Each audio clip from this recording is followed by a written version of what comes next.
This is Bruce Cook, and this is going to be a review of a pepper that I grew. This is going to be a review kind of late into the year. It's already in the later half of September. This is 2023. So this is going to be a review of a orange habanero.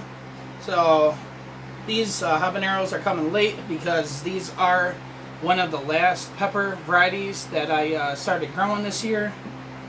This, along with a couple other varieties that had gotten sown quite a bit later than all of my other pepper plants that I've already long done reviews of this year. So finally, it was like within about a week ago from now, my habanero started finally fully ripening. And I would have already had a review of at least one of these things, but I have had a problem with a lot of my habanero peppers falling victim to bugs burrowing their way inside of these things. I've actually probably pulled at least 12 or 13 habaneros off of the couple plants that I have out there, and all but 3 peppers, this being one of the 3, had holes in them, or tiny little holes. And I would open the peppers up, and there would literally be these tiny little, I don't know what the insects are called, but they're really small, black-colored, centipede-looking insects. They would burrow their way inside of the peppers. Sometimes you would just see a little hole. You wouldn't see rotting around it. But even today, I went to pick some of these habaneros. I had like 4 of them picked off the plant. And this was like one of 2 peppers out of the 4 that I had picked that did not have a bug inside of it. So, and luckily, this was the biggest of the 4 that I picked this morning, and this didn't have the bug in it because I really wanted to review this. Being a habanero, I would prefer it to be larger than smaller. Something really fascinating I have found with growing these habaneros is this is the 2nd year I have grown habaneros. I did it the 2nd season I grew peppers, and this was my 4th season. And something I noticed with the 2nd season and with this season was so the seeds that I used to grow these things actually came out of habaneros. Well, a habanero that I had gotten from my local grocery store.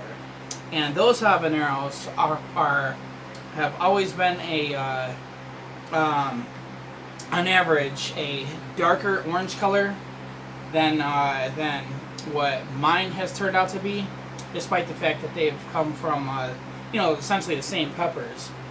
And mine have always been much thicker walled peppers, and mine have actually been a lot sweeter as well. Now, I haven't eaten any of my habaneros this year, but if this is going to be anything like the habaneros that I grew the 2nd season, back in, I think it was 2021, and, my habaneros turned out to be sweeter than the ones that I got from the grocery store that ended up, these things came from, because they came from the seeds out of the ones I got from the grocery store. So, but yeah, if you notice this, the ones you get from the grocery store are on average a little bit darker orange colored. This is more like a creamy peach color. So I don't know if that's coming across that way on camera. Make sure I don't drop this thing. But yeah, this is a much creamier peach color than the orange colors you typically would see habaneros be when you get them from the grocery store. So now I will be cutting this open. That's why I got a plate and a knife. I just got to be sure that no bugs snuck their way inside of here. I don't think I see any holes in this pepper, but after seeing so many of these habaneros get compromised by those little bugs, and the bugs would still be inside of the peppers, can't be too careful. So last thing I need is just pop the whole thing in my mouth, and next thing I know, a little critter's crawling around in my mouth and maybe even get bit or stung. I don't know. I don't know what those little things are capable of doing, but we're going to go ahead and cut this pepper open, and we will eat the whole thing. toss that stem. Missed the garbage can, of course. So I'm hoping this thing looks good on the inside. I'm going to take a look before I put it in front of the camera. So I don't see anything bad. There ain't no bugs inside of it. Alright, let me put this over here. So, well, that thing is super thick-walled. Holy cow, you'll see it. So there's the inside of the two halves. If you look, the meat on the walls of that thing are thick.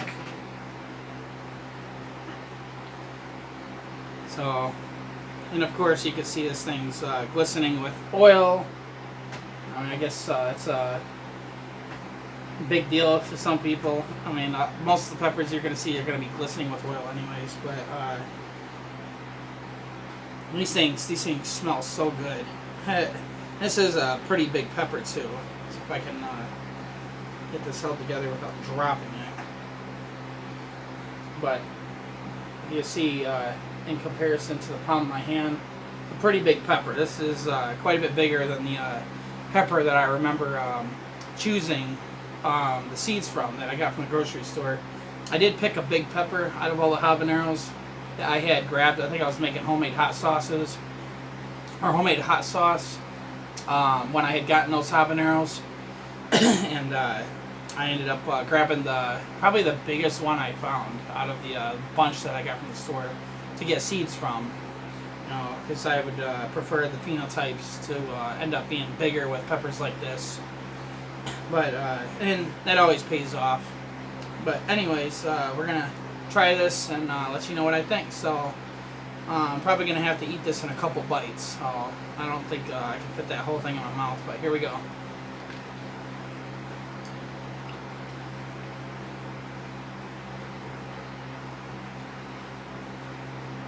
That is very thick walled. Holy cow. That was like biting through a bell pepper. Man.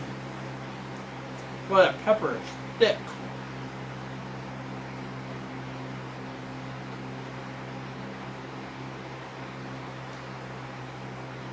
It's going to take me forever to get this chewed up and swallowed.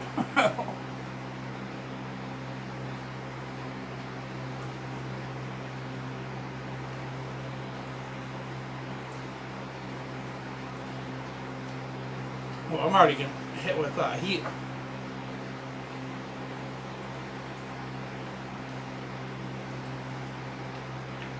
Still chewing and swallowing.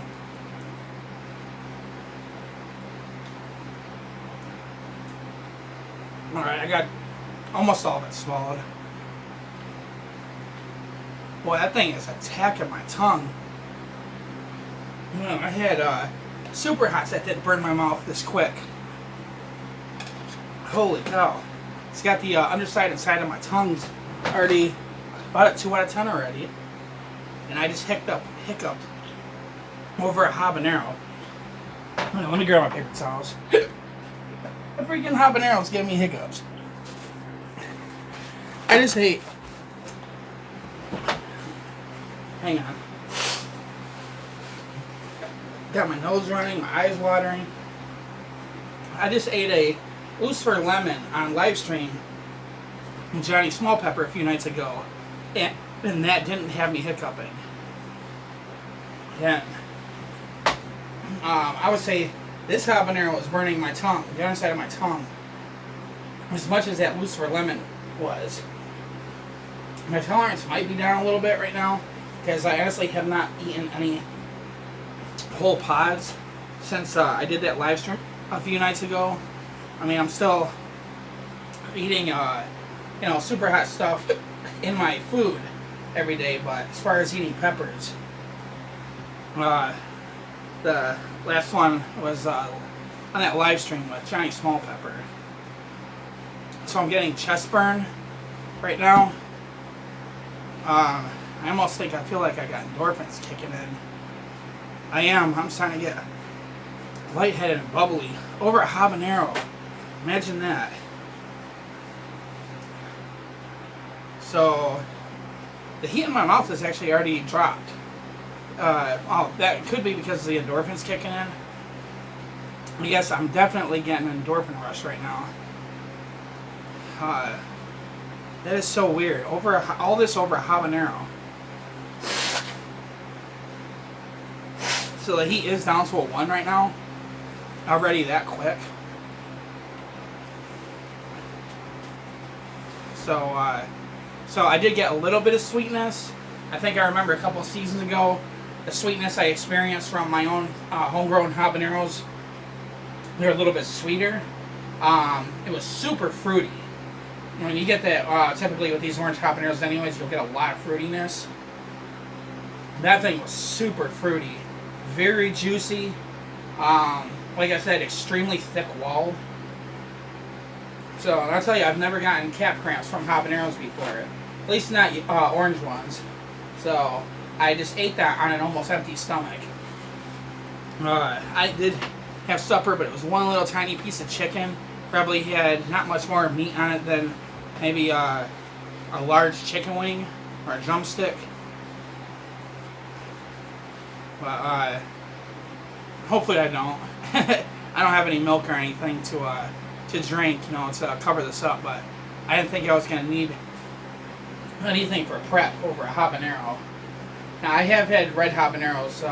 On one occasion, give me cap cramps. I ate that on an empty stomach, and it was in a really bad. It was real bad timing because I went to a farmer's market and then I ate it, and I was behind the wheel when the cap cramps kicked in. And you're behind the wheel when they kick in. There's really nothing you can do. And I was lucky that I was near a McDonald's and I had to stop and get a milkshake to calm the cramps down. And I normally don't. I'm not really much into drinking sugary things, so. Well, I do drink sweet tea, but as far as like drinking soda or milkshakes and stuff like that, I'm not biggest fan of doing that these days. But I did, for the sake of getting rid of those cramps, because I remember that red habanero was hitting my stomach pretty hard. And that's what you get for eating any spicy peppers on a bare bone, empty stomach. So the burn that was under my tongue, well below 1. It's actually the bottom of my lip is kind of cooking right now. Just the bottom rim of my lip. It's at a 1 out of 10. Got a little tiny tingle, or a little tiny burn at the tip of my tongue, but it's below 1. I think that was probably because of me feeling a little bit of endorphins, lightheadedness, a bubbly feeling, kind of a disorienting feeling, but a good feeling.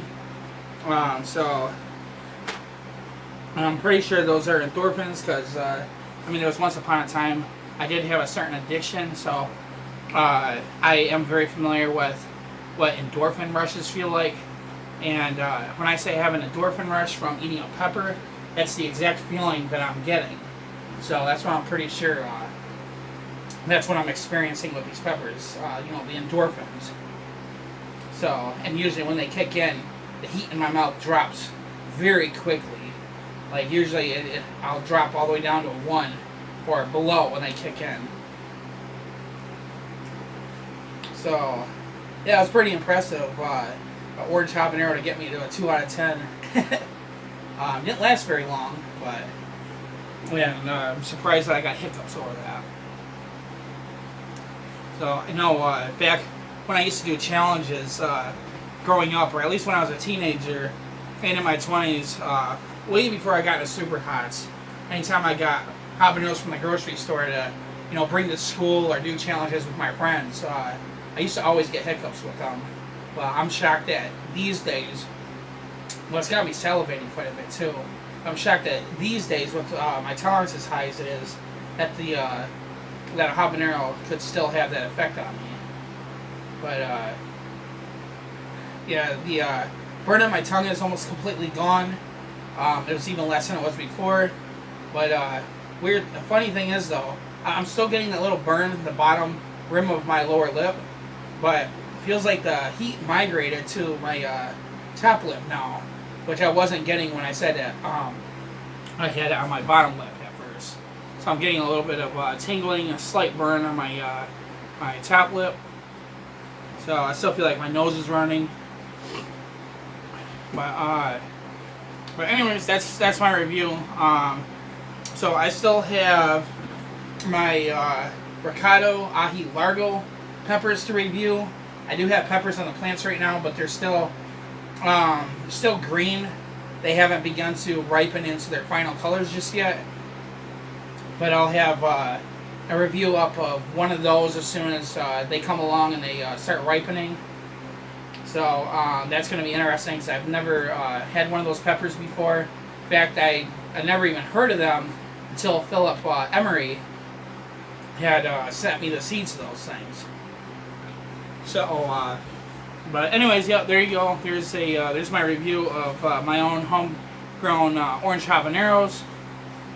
So I'll try to get up some more videos here soon, and I should have a paintball gun shooting video up here soon. I just got parts in the mail for the one and only gun that I'm working on right now. So the gun was pretty much in working order, other than it having an electronic issue, but I got the parts for it, so I just have to reassemble it. So I'll have that paintball gun shooting video up maybe here in 2 or 3 weeks. I might be able to go out target shooting again, with real firearms, and maybe get up a video doing that as well. So, anyways, hope you guys enjoyed the video, and I will see you on the next one.